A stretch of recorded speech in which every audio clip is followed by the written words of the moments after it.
根據香港特區政府衛生署最新嘅數據，現時本港有超過200萬人患有不同程度嘅常見或者慢性疾病，市民嘅日常生活亦受到一定嘅影響。為此，香港中文大學中醫學院得到中醫藥發展基金資助，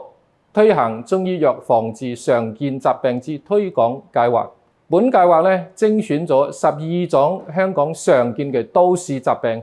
並製成短片。短片兼備咗學術性跟科普性，從多個角度為市民科普，包括中醫嘅辨證論治、西醫嘅專業知識以及病人嘅真實體會，希望能夠讓中醫藥嘅知識獲得更好嘅推廣，讓市民大眾獲得更多實用性嘅資訊。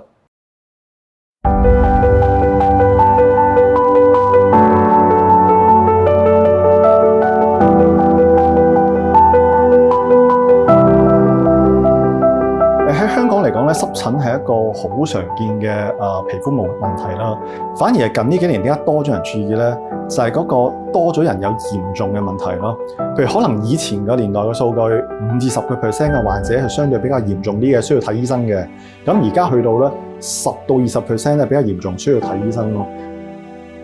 濕疹嘅成因咧都相對咧比較複雜嘅。第一個咧好重要嘅一個咧，就係我哋中醫所講嘅稟賦不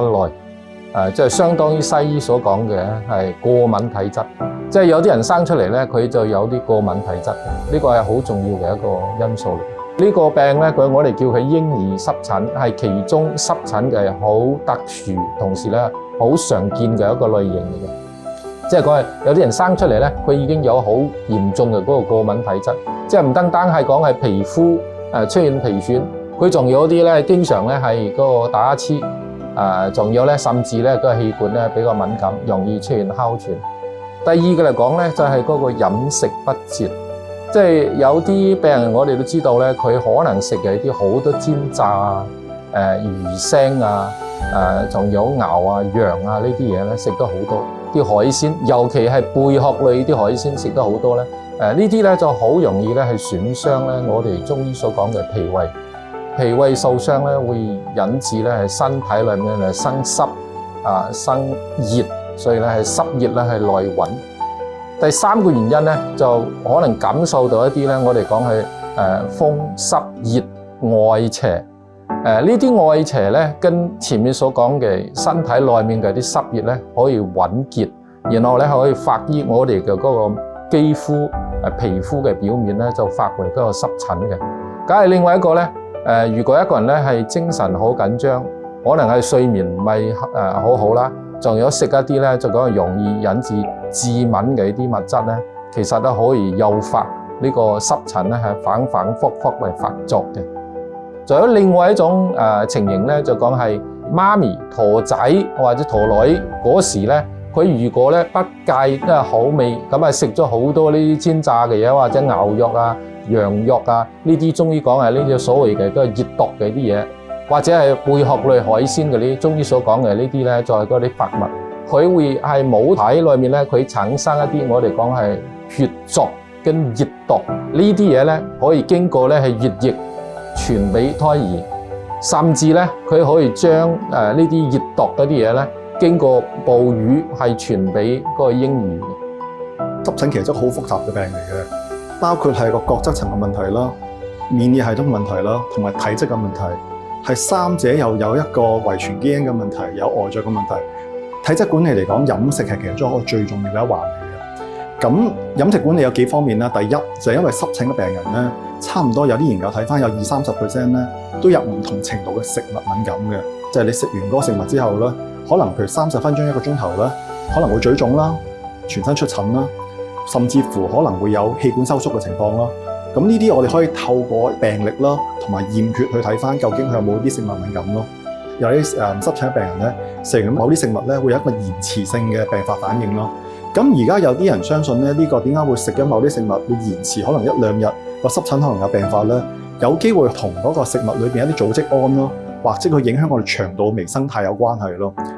其實醫學方面咧，佢都有一個統計調查嘅嗰個報導咧。就如果父母嘅一方如果有濕疹嘅話，咁下一代咧佢有濕疹嘅機率咧大概超過30%。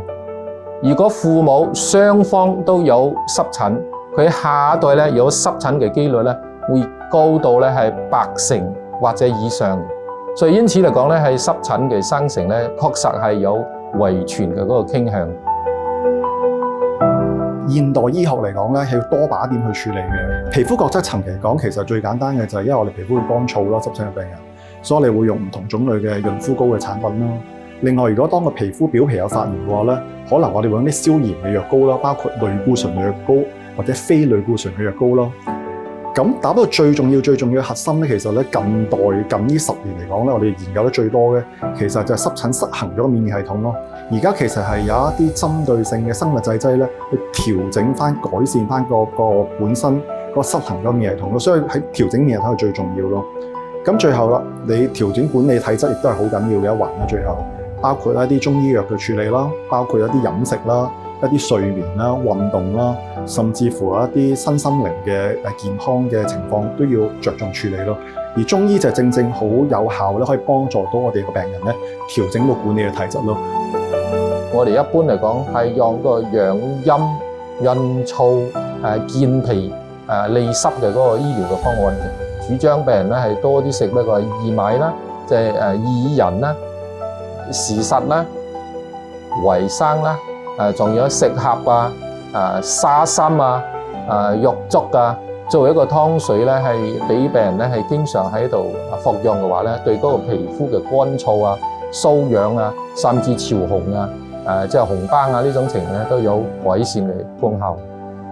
從我嘅臨床經驗嚟睇咧，其實中西結合嘅嗰個效果咧會更加好嘅。因為點解咧？因為中醫跟西醫咧，佢各有自己嘅優勢嘅。中醫咧，因為我哋好多時候醫療呢啲濕疹，我哋主要用內服嘅中藥為主嘅。雖然我哋都有啲外用嘅啲中藥，但係相對嚟講咧，係西醫咧，佢係